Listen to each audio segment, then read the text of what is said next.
What is deficient thinking? Deficient thinking in an academic sense is the assumption that instructors have about students where they come in with certain deficiencies or issues that need to be fixed. Issues such as being underprepared or unwilling to learn and adhere to deadlines. And these issues can cause these deficient thinking professors to act more mean-spirited or stricter toward these students. Deficient thinking can also apply to stereotypes, like the stereotype that Hispanic people are poor and live with big families. Good morning, everybody. I'll be your professor. We know it's the first day of class. I hope everybody read the syllabus. Math 1302. What we're going to do, we're just going to introduce ourselves. I want you to say your name and say one fact about you. We'll start with you. Hello, I'm Leon Barto. I've pretty much been here my entire life in this city. Hopefully, I plan to graduate here and do well. Okay, nice to meet you. We'll move on to you. I'm Veronica Dabest, and I actually just moved here from Mexico. I've been there my whole life. This is my first class taken here.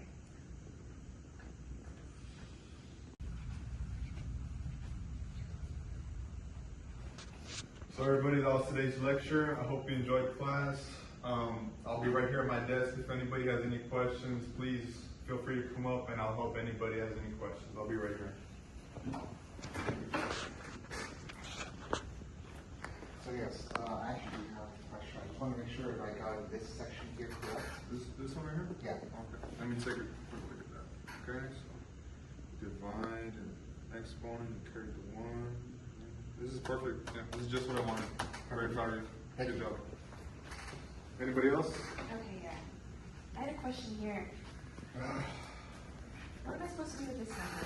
This one? Yeah, like what happens Well, to it? let me ask you something. Were you paying attention to today's lecture? Be honest. Yeah, I was. Yeah, well, I went over this twice, so I'm not going to go over it again. I'm not going to waste my time.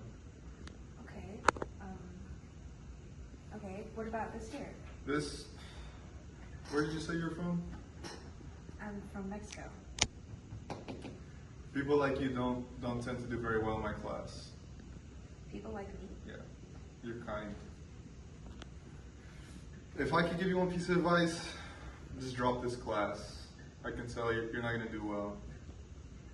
Just stick to soccer or whatever you guys do. Yeah. In this first scenario, we are introduced to the most common form of deficit thinking, discrimination in regards to race.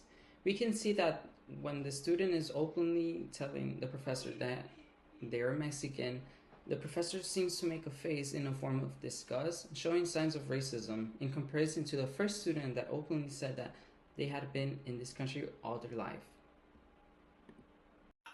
With this section, we could see that one of the students approaches the professor, and the professor in a kindly manner answers the question and helps the student as much as he can.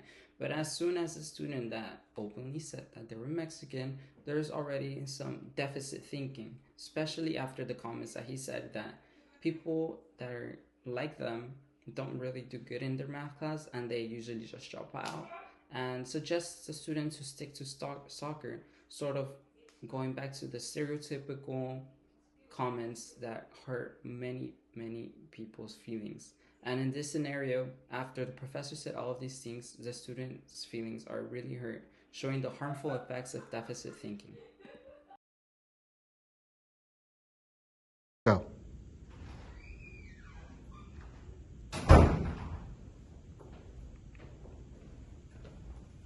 Good morning. Good morning. Good morning. Okay, class, so today. Here we go. Is there something wrong? Your classmate here is wearing a hoodie. Well, that's allowed, isn't it? Yeah, I'm pretty sure it's allowed. Yeah, it's loud, but you know what that means, and I'm not going to have that in my class. Well, what does it mean? Do I really have to spell it out for you? I mean, if you don't mind.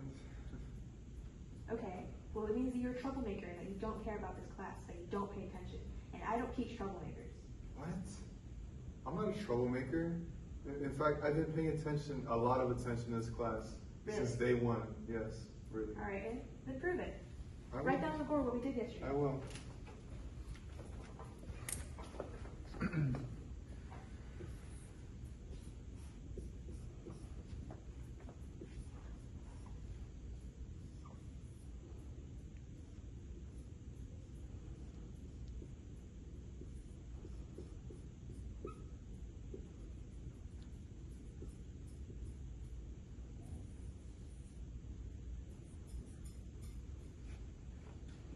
Wow, okay. That's right. All right then.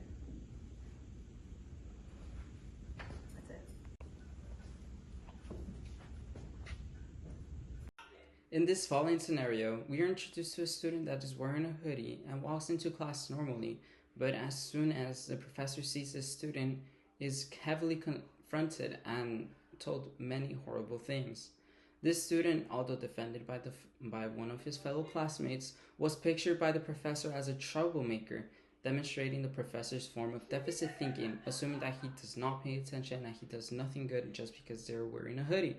However, after the professor challenges the student proves his teacher wrong by demonstrating that he knows what he's doing, putting on the board what he has learned in class.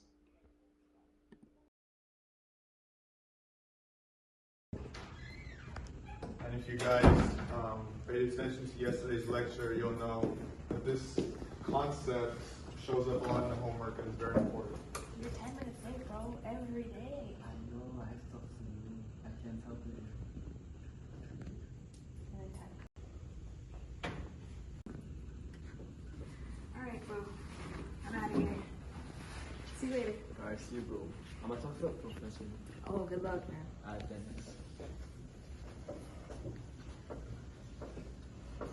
Is there something I can help you with? I just wanted to talk about you. I talked to you about being late. Yes, because I want to apologize for being late to class. There's like nothing I can do. It's either being late or not coming at all. Let me stop you right there. I know this class is very important to you. I know you can't always make it on time, right? Yeah. But one thing about your work is I know this class is important to you, right? Mm-hmm. You always do your work. You always answer the question when I call on you. I can always rely on you to explain it right. I know you're doing very well in this class.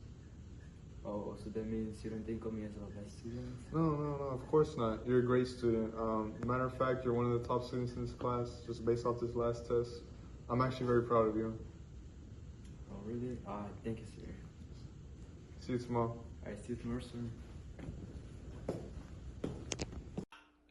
In this last scenario, we can see that the professor understands the student by being late and does not judge him by the way he looks or by his origins, and he strictly just points out that him being late is okay and that things can happen to everyone and is only judged by their actions, pointing out that he's a really good student and he's always paying attention in class, participating, answering questions, showing the signs of anti-deficit thinking, sort of judging the people by their actions, not by their origins.